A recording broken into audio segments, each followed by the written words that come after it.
Glória a Deus. Meus queridos irmãos, uma boa noite, a graça e a paz do Senhor Jesus. Eu gostaria de convidá-los a abrirem suas Bíblias comigo na primeira epístola de Paulo aos Coríntios, no capítulo 1. 1 aos Coríntios, capítulo 1. E nós vamos fazer a leitura da palavra do Senhor a partir do verso 18. 1 aos Coríntios, capítulo 1, verso 18, nós vamos falar sobre a maravilhosa mensagem da cruz hoje à noite. Vocês sabem que nós estamos no mês de outubro.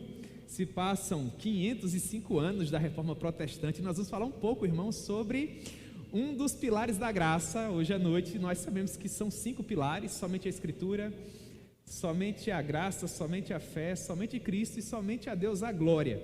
Nós vamos falar um pouco acerca do pilar somente Cristo, solos Christus. Hoje à noite eu creio que é apropriado falar sobre esse assunto, sobretudo nesse momento que nós estamos vivendo. Eu me detive essa semana acerca daquilo que o Lutero produziu, sobretudo antes de 1517, aquilo que ele esteve estudando, a maneira como os meios de graça estiveram atuando no coração dele, até que finalmente ele afixasse aquelas 95 teses no dia 31 de outubro, na porta da igreja da capela da Universidade de Wittenberg. E eu concluí, irmãos, que Lutero e bem assim os demais reformadores continentais, reformadores de primeira, de segunda geração, eles transformaram a realidade da sua época ensinando a palavra de Deus. Eles não pensaram um ponto em especial da cultura de sua época, eles não atacaram uma área em especial, mas eles pregaram a palavra de Deus e a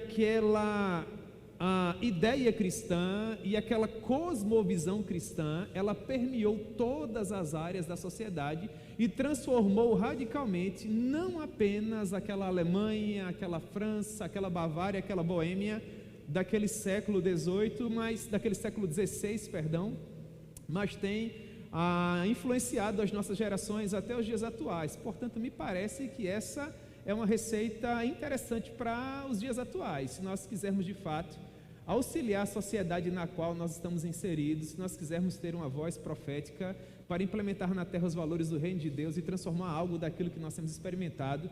Me parece que pregar o evangelho genuíno e permitir que o evangelho produza as transformações necessárias é de fato um bom caminho a ser seguido, e portanto é com base nisso que nós vamos pensar nesse pilar que é inafastável: solos Christus, somente a cruz ensanguentada de Jesus Cristo. Portanto, com base nisso e tendo esse contexto em mente, nós vamos ler 1 Coríntios capítulo 1, a partir do verso 18, amém? Glória a Deus. Paulo diz: certamente a palavra da cruz é loucura para aqueles que se perdem, mas para nós que somos salvos, poder de Deus.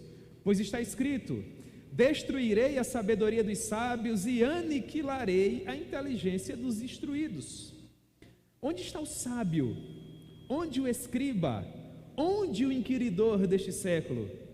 Porventura, não tornou Deus louca a sabedoria do mundo? Visto como na sabedoria de Deus o mundo não o conheceu por sua própria sabedoria, aprove a Deus salvar os que creem pela loucura da pregação. Porque tanto os judeus pedem sinais, como os gregos buscam sabedoria. Mas nós pregamos a Cristo crucificado, que é escândalo para os judeus e loucura para os gentios. Mas para os que foram chamados, tanto judeus como gregos, pregamos a Cristo, poder de Deus e sabedoria de Deus. Porque a loucura de Deus é mais sábia do que os homens, e a fraqueza de Deus é mais forte do que os homens. Amém? Que Deus possa propor a sua palavra ao nosso coração. Meus irmãos, vamos orar em nome de Jesus. Senhor, nós somos profundamente apaixonados pelo Senhor. Nós somos o teu povo, nós fomos comprados pelo teu sangue no Calvário. Permita que o doce Espírito Santo venha sobre nós mais uma vez, de modo a iluminar as nossas mentes, para que nós possamos compreender, meu Deus, aquilo que o apóstolo Paulo quis nos ensinar quando escrevia, sendo inspirado por Ti, esse texto maravilhoso que nós acabamos de ler.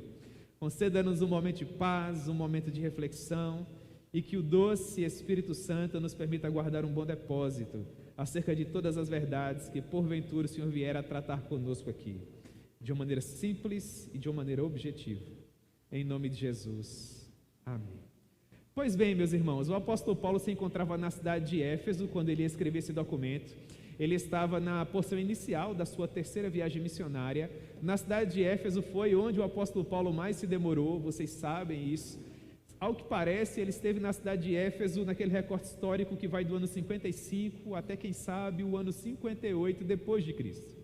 Estando na cidade de Éfeso, tendo inaugurado um seminário, dando aulas de teologia, alcançando toda a Ásia Menor para a glória de Deus, o apóstolo Paulo recebeu uma caravana de irmãos provenientes da cidade de Corinto. Ele nos explica isso no capítulo 16 dessa carta. 3 irmãos visitaram o apóstolo Paulo. Eles eram provenientes da casa de uma senhora chamada Chloe, Fortunato, Stefanas e Acaico. Eles levaram informações ao apóstolo Paulo acerca de como se encontrava a comunidade de Corinto. E Paulo, ouvindo os problemas daquela comunidade, fez uma espécie de checklist e esteve atacando cada um dos problemas da comunidade de Corinto quando escreveu essa primeira carta.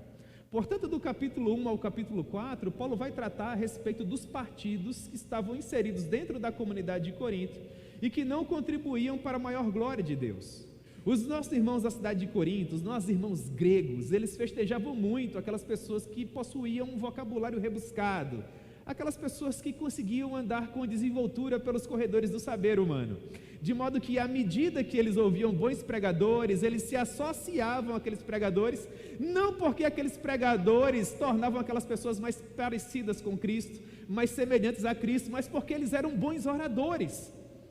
Os nossos irmãos gregos, eles supervalorizavam a retória, eles supervalorizavam esse falar bem em público, de modo que, como haviam grandes expoentes do cristianismo, que frequentavam os púlpitos primitivos daquela época, aqueles irmãos ouviam esses pregadores e os festejavam profundamente, ao ponto de ofuscar a própria cruz ensanguentada do Senhor Jesus, e isso se tornou um problema tão grave dentro da comunidade de Corinto, que Paulo gastou 4 capítulos dessa epístola tão importante para ensinar aqueles irmãos que se eles valorizam qualquer outra pessoa em detrimento do Senhor Jesus, é porque em algum momento eles não compreenderam como deveriam a mensagem da cruz.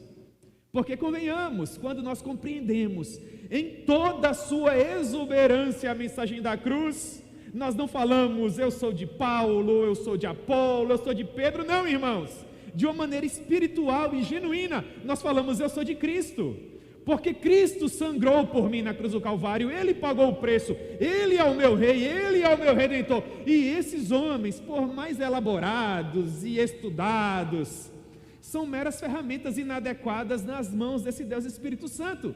Portanto, eles não devem ser reverenciados, o homem não deve ser reverenciado, porque o homem falha, porque o homem é corrupto, porque por mais que ele procure não nos magoar, ele vai nos magoar, porque aprove a Deus fazer que nós viéssemos a conviver com pessoas imperfeitas, e pessoas imperfeitas estão em todas as áreas da sociedade.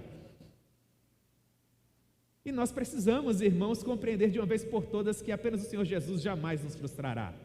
Ele jamais nos magoará, mas nós, seres humanos, em algum momento da nossa caminhada, nós vamos sim frustrar alguém, e que Deus nos conceda graça suficiente para que essa pessoa encontre um lugar de perdão, de modo que nós venhamos a caminhar juntos.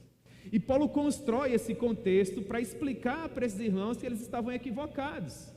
E ele começa criando esse contexto a partir do versículo 10 do capítulo 1, quando ele implora aos irmãos, em nome do Senhor Jesus Cristo, 1 Coríntios capítulo 1, versículo 10, que eles pensem todos a mesma coisa, e que entre eles não haja divisões. Eles devem, pelo contrário, permanecer unidos na mesma disposição mental e no mesmo parecer. E Paulo diz o motivo desses seus conselhos. Versículo 11, ele diz que ouviu que na comunidade de Corinto alguns irmãos estavam divididos, e ele se refere, versículo 12, ao fato de parte desses irmãos dizerem assim: eu sou de Paulo, e uma outra porção da comunidade dizia: eu sou de Apolo. Outros irmãos, por sua vez, diziam: eu sou de Pedro. Pedro nunca nem pregou em Corinto, não há nenhuma prova histórica de que Pedro tenha frequentado a capital da Acaia. Mas a fama de Pedro chegou até lá, talvez por conta da sua intrepidez, talvez por conta da sua coragem, talvez pelo fato dele ter capitaneado o colégio apostólico em dado momento. As pessoas se orgulhavam de ouvir falar a respeito de Pedro e diziam: eu pertenço ao partido do Pedro.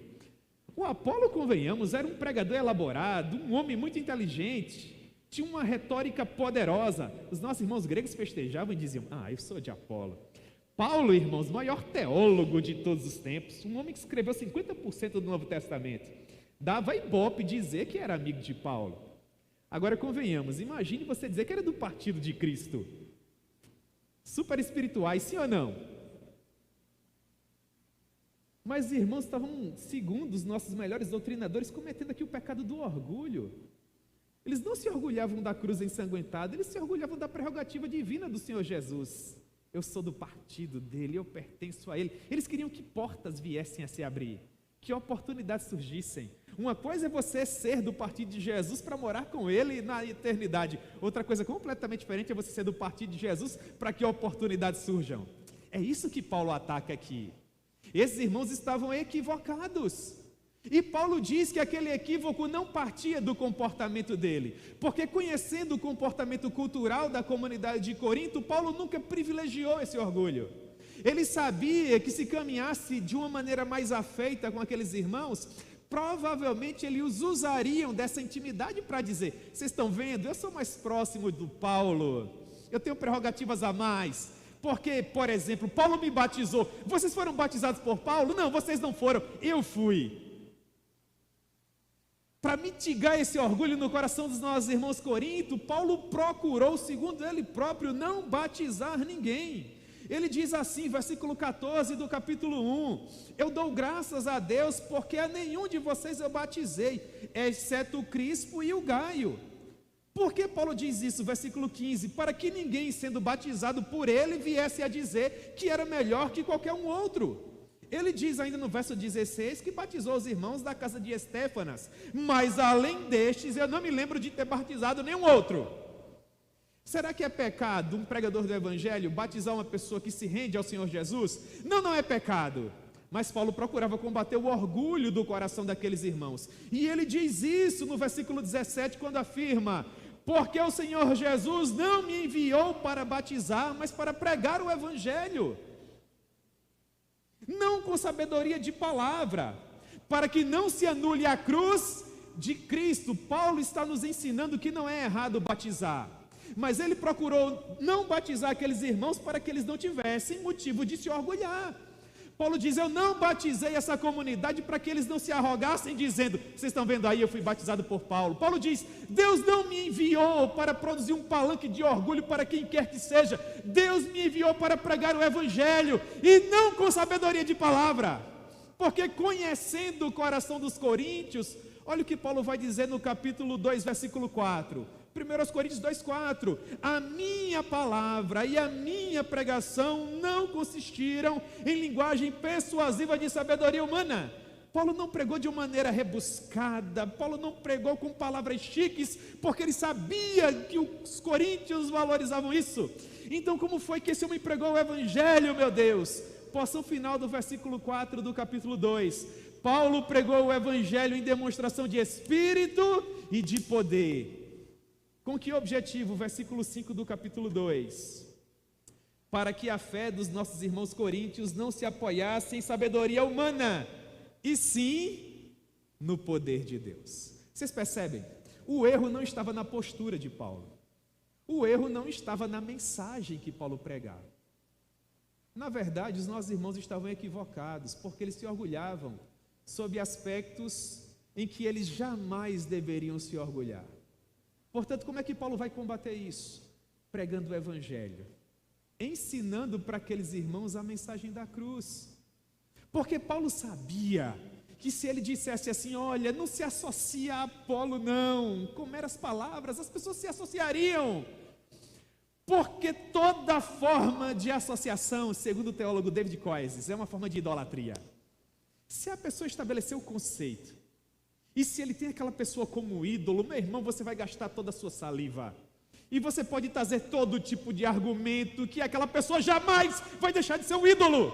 Só quem tem o poder de destruir os ídolos do nosso coração é a cruz.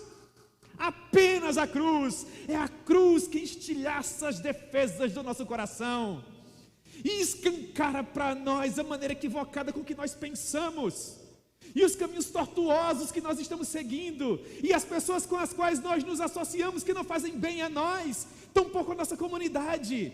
Se a cruz, meu irmão, não te oferecer a cosmovisão que você precisa para caminhar de uma maneira digna sobre a face da terra, ninguém mais conseguirá, porque o Espírito Santo é especialista em destruir corações de pedra e colocar no lugar corações de carne. É por isso que essa mensagem somente Cristo é importante, porque somente Cristo deve ocupar o ponto mais alto do nosso coração. Ele é o zênite, Ele é o ponto mais alto. Se nós amamos a Cristo sobre todas as coisas, para a alegria de todos os povos, irmãos, as estações não terão poder de nos prejudicar. Gestores virão e eles passarão e nós seremos inabaláveis, porque sabemos que o nosso genuíno rei se encontra assentado num alto e sublime trono, e esse trono é inabalável. Por mais que nós tenhamos que fazer valer o conhecimento dele que temos. Sabendo disso, o apóstolo Paulo vai dizer assim no versículo 18: certamente a palavra da cruz é loucura para aqueles que se perdem, mas para nós que somos salvos é o poder de Deus. Quando os nossos irmãos coríntios valorizavam muito mais a erudição e a eloquência dos pregadores do que a própria mensagem que esses pregadores estavam ali entregando, eles demonstravam com esse comportamento que ainda não haviam de fato compreendido o verdadeiro teor da mensagem. Isso porque valorizar qualquer outra coisa em detrimento da cruz de Jesus, irmãos, é insensatez.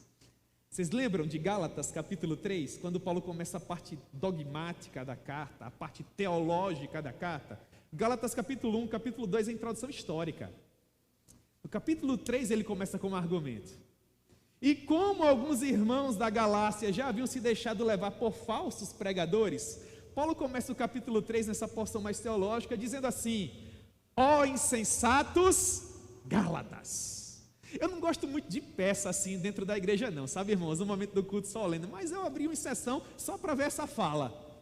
Um jovem aqui da igreja dizendo assim: ó insensatos Gálatas. Iria ser sensacional. E ele continuaria dizendo: quem vos fascinou perante vós, cujos olhos Jesus já foi apresentado como crucificado? Quero apenas saber isso de vós. Vocês vão começar no espírito e vão terminar na carne? O que Paulo nos ensina nas entrelinhas é como se ele estivesse nos perguntando o seguinte: o que foi que vocês viram, ó Gálatas insensatos, que para vocês se tornou mais importante que a cruz ensanguentada de Jesus? Paulo diz: quero apenas saber isso de vós. Meus irmãos, o que é que pode se tornar mais importante para nós que a cruz de Jesus?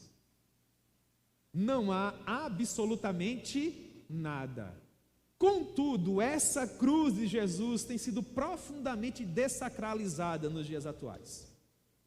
A cruz que outrora era o clímax da nossa fé evangélica, o ponto mais alto onde o Senhor Jesus chegou. Vocês sabiam que Jesus é mais glorificado quando ele sangra na cruz? Não é quando ele é gerado pelo Espírito Santo no ventre de Maria, ou quando ela lhe dá a luz, ou quando Jesus inaugura o seu ministério público, ou quando ele cura enfermos, liberta cativos, dá vista aos cegos, quando ressuscita mortos. Não! O ponto onde Jesus é mais glorificado é na cruz. Se Jesus tivesse feito tudo isso e não tivesse sangrado por nós, das 9 horas da manhã até as 3 horas da tarde, ele teria falhado. Perceba como ele é perspicaz com Pedro. Quando Pedro diz assim: de maneira nenhuma, Senhor, tu beberás desse cálice. De maneira nenhuma. E Jesus é profundamente romântico com Pedro, dizendo: arreda, Satanás. Jesus conhecia, irmãos, o poder maravilhoso da cruz, e Pedro, por sua vez, também passou a conhecer. Porque Jesus não negociou em nenhum momento a sua ida até o Calvário, porque Jesus sabia que a cruz ensanguentada estava no centro das Escrituras. Tudo o que aconteceu no Antigo Testamento aponta para a cruz, e tudo o que acontece depois são meros desdobramentos. Não há nada novo para ele, tudo foi consumado na cruz. Ele diz: está consumado. Nada é mais novo, nada mais o surpreende, ele reina em triunfo. Tudo que nós vivemos pelas gerações que ainda virão são meros desdobramentos da vitória de Cristo na cruz do Calvário. Nada mais na história vai ser mudado. Nós apenas caminhamos para uma consumação. E por isso a cruz é tão desacreditada nos dias atuais. E por isso as pessoas procuram pregar um evangelho ameno, um evangelho diluído. Por quê?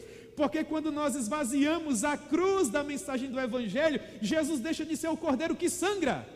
E ele agora passa a ser tido como um grande erudito, como um filósofo, como um grande professor.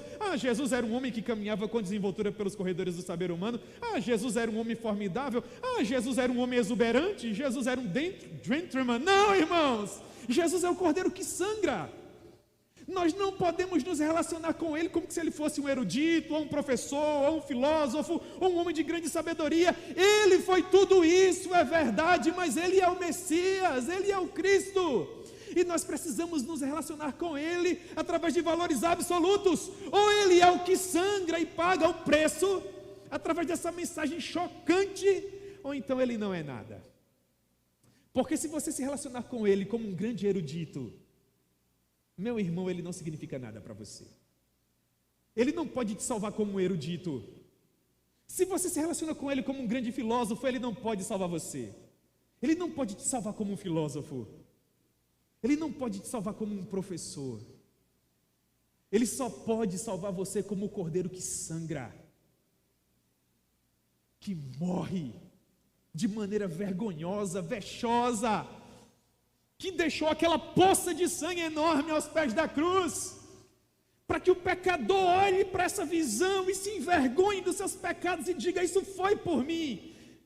É uma mensagem que denuncia o nosso erro, é uma mensagem que denuncia o nosso estilo de vida precário, a nossa mente obtusa, os nossos pecados mais vis, mas que também nos transforma, porque é impossível você conceber Jesus se afogando em seus próprios fluidos corporais na cruz. Você consegue imaginar os espasmos?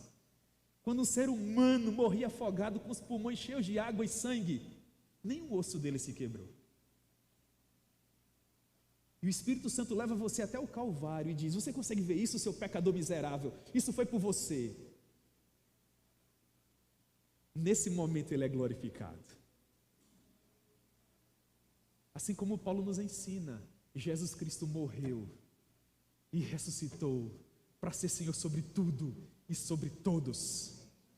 Paulo diz que essa mensagem que as pessoas procuram esvaziar, esse evangelho que as pessoas procuram retirar a cruz para que o pecador não se choque, para nós, irmãos, é o poder de Deus. Mas para aqueles que são chamados, e essa ideia de chamar, é de chamar para ser salvo, é de chamar para ser uma nova criatura, é de chamar para vestir a camisa, para comprar a visão. Mas para nós que somos chamados, essa mensagem é o poder de Deus. Por isso, não acreditar nessa mensagem é loucura. Certamente a palavra da cruz é loucura para aqueles que não são chamados. Porque é muito melhor, irmãos, valorizar a erudição, é muito melhor valorizar a eloquência, é muito melhor valorizar a eloquência do que ser chamado a renúncia, do que ser chamado a mudança de vida. É muito melhor você dizer: pare de sofrer, do que dizer: venha sofrer comigo. Quem é que coloca na agenda amanhã, dia 24 de outubro, 9 horas da manhã, eu quero sofrer? Você faz isso? Mas sabe o que é que está escrito nas entrelinhas do Evangelho? Jesus está dizendo: vem sofrer comigo, meu irmão.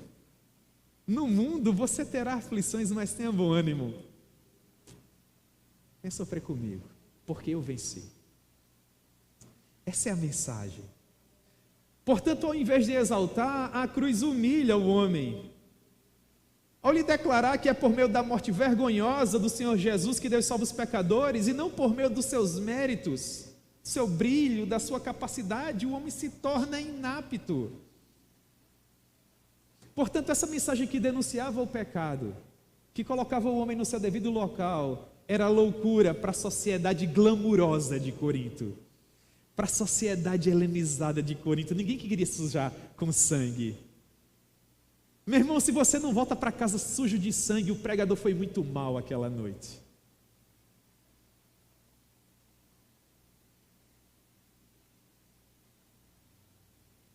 E Paulo é magistral quando ele diz isso. É por meio do sacrifício sangrento de Cristo que ele se torna mediador entre Deus e os homens. A única maneira que nós temos de voltar ao nosso real e genuíno relacionamento com o Pai é por meio da morte sangrenta do seu Filho. E o Lutero menino, o Lutero antes de 1517, o Lutero que estava caminhando ali ao lado do Von Staupitz. Irmãos, eu queria muito trazer um curso de história eclesiástica para vocês. A Raíssa está amadurecendo essa ideia. Se der certo, irmãos, quem sabe? Queria muito que vocês conseguissem ver esses bastidores, sabe? Porque a gente conhece o Lutero que joga pedra maior, o Lutero das teses, o Lutero que luta contra o grande imperador romano, o Lutero, irmãos, que se torna o cavaleiro Carlos, o Lutero que traduz a Bíblia para o alemão, o Lutero, irmãos, da grande e festejada Confissão de Fé de Augsburgo. E mais há um garoto que viveu nos bastidores quando ninguém o conhecia, e foi ali que Lutero prevaleceu.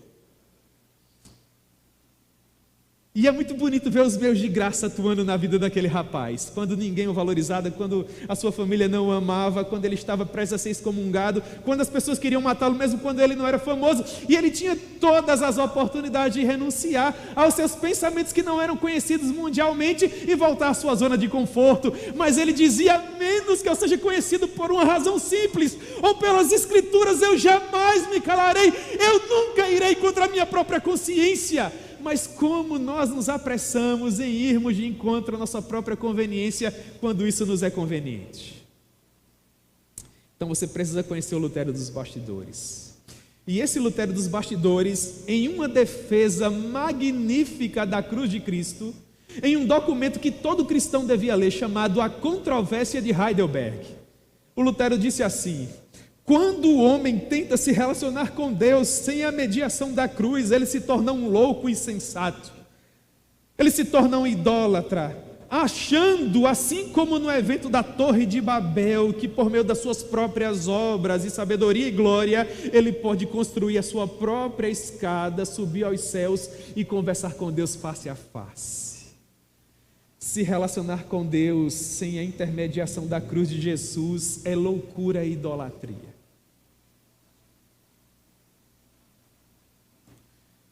Porque as pessoas mais festejadas da nossa geração, que possuem currículos tão elaborados, não conseguem enxergar isso?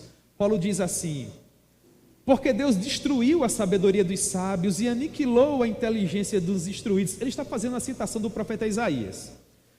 Quando os assírios invadiam as tribos do norte para levar as tribos cativas, para fazer as tribos desaparecer, os doutores, os eruditos da época diziam que aquilo era uma nova releitura social, que era uma modernização das tribos arcaicas de Israel. Eles achavam que o progresso assírio estava chegando às suas aldeias.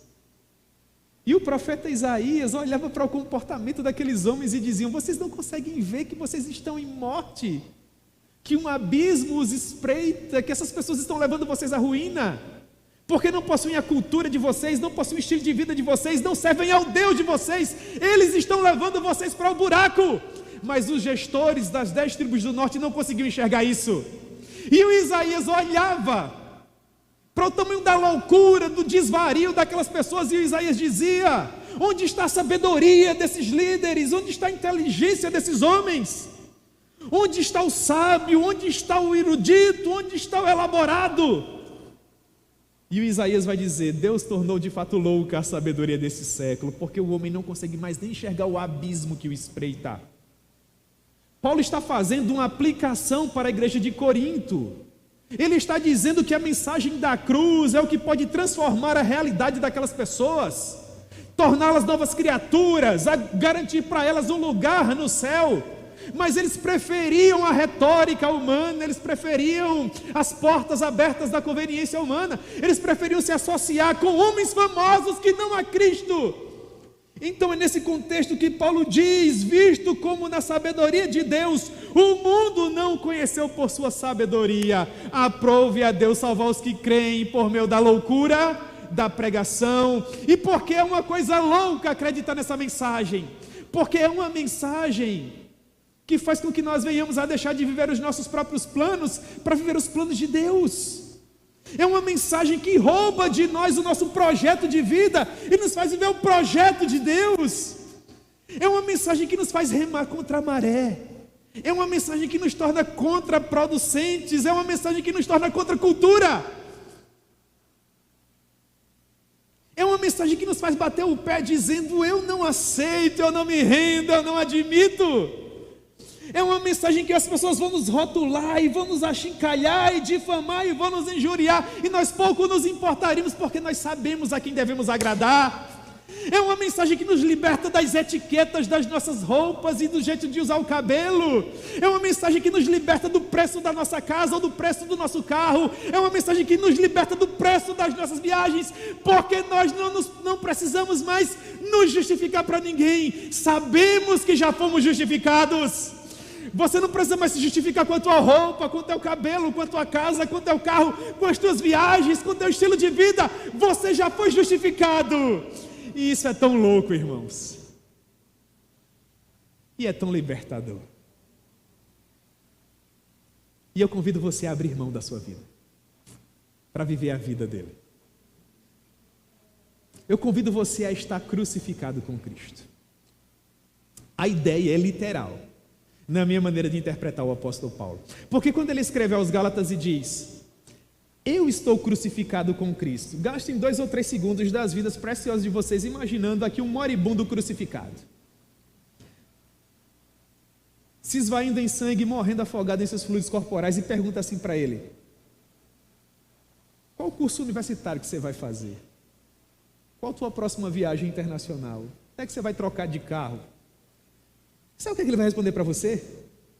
Tá louco? Eu não tenho mais vida, eu não tenho mais esperança. Você não consegue ver a maneira como eu estou ensanguentando esse lenho. Não há mais perspectiva para ele.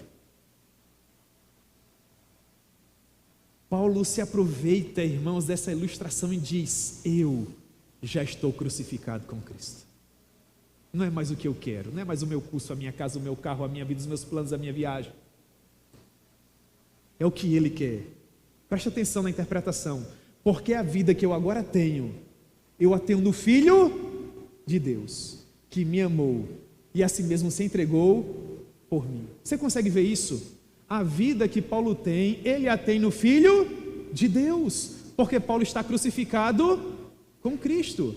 É como que se Paulo, ao você fazer essas perguntas para ele, por exemplo, olhasse para o Jesus e perguntasse: mestre, qual é o meu curso? Qual a minha casa? Qual o meu carro? Qual a minha viagem? Qual o meu estilo de vida? Porque fora de ti eu não tenho nada disso. Você consegue ouvir isso? Você consegue ver isso? Você consegue entender isso? Quando você compreende a cruz de Cristo, você não frequenta a universidade para satisfazer os teus desejos, mas para fortalecer os teus dons e talentos. A reforma da tua casa não tem mais a ver com status, tem a ver com onde Deus quer chegar com aquilo. Como vou aproveitar melhor esse bem? Qual o objetivo desse novo cômodo para a glória de Deus?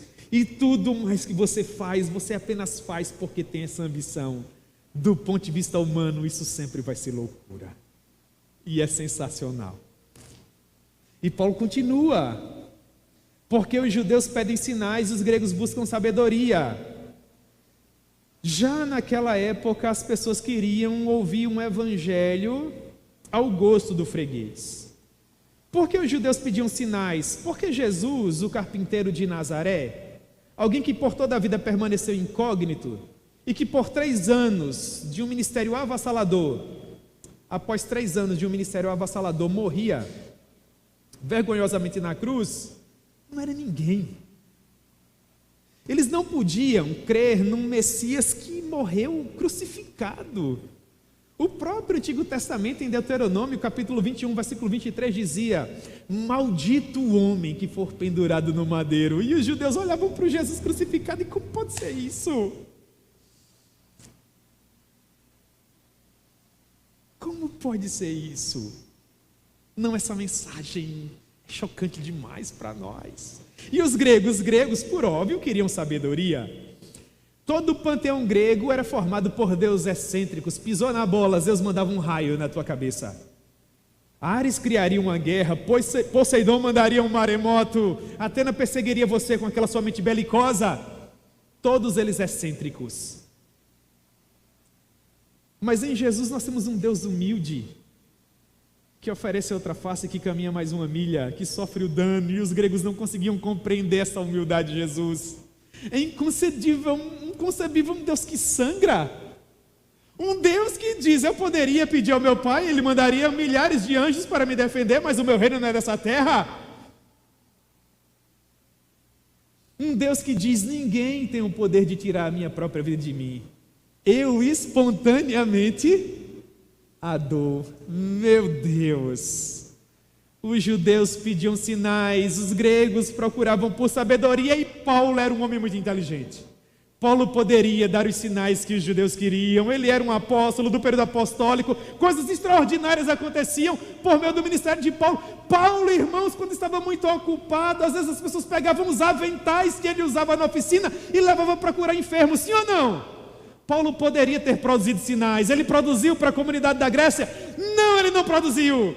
Paulo era um erudito, um poliglota, 50% do Novo Testamento escrito por ele. Poderia falar com a sabedoria que os gregos tanto festejavam. Ele fez isso?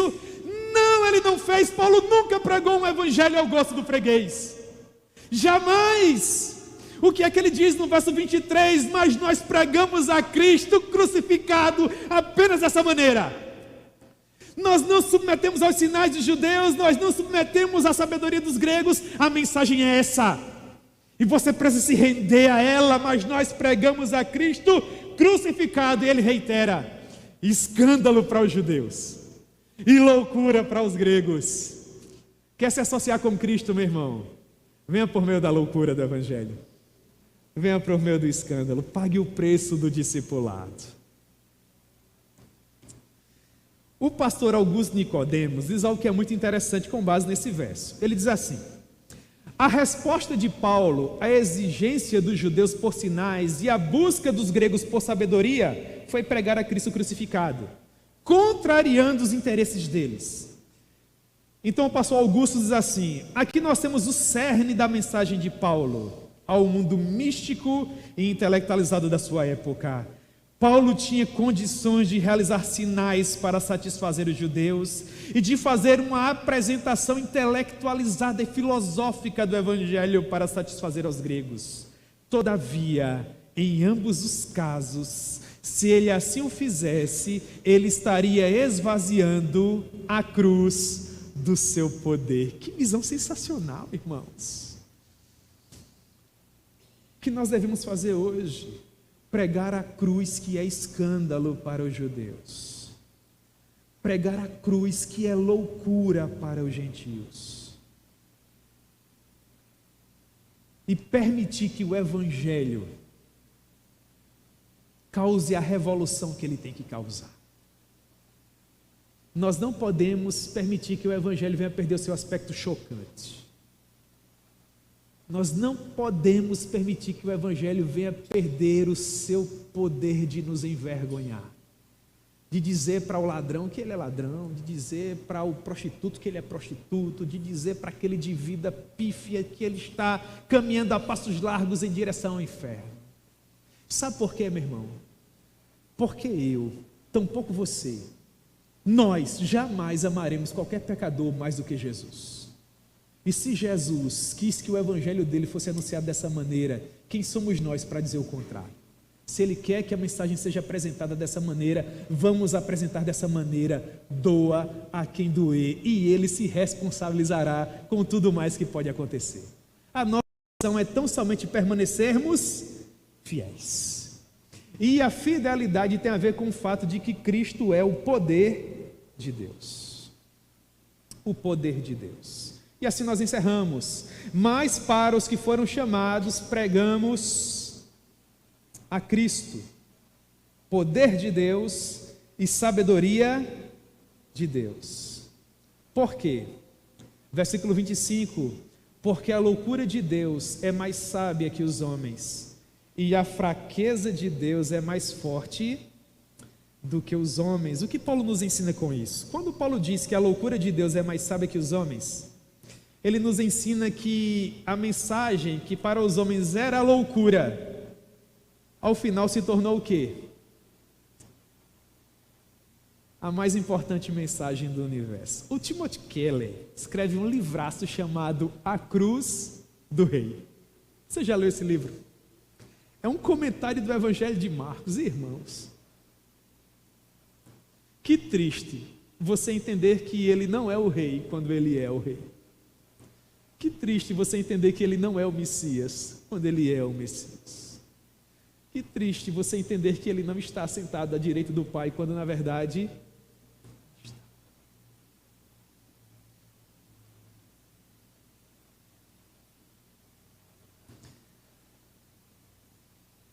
Só há dois caminhos, irmãos. Ou nós entramos por essa porta estreita que nos humilha, que denuncia a vergonha da nossa nudez em pecado, e que finalmente nos transforma em novas criaturas, ou então não resta mais nada. E a fraqueza de Deus é mais forte do que todos os homens. Morrer na cruz como Cristo morreu era um sinal de fraqueza e fracasso. Você tem dúvidas disso? Eu não tenho. Desce daí se tu fores o Cristo.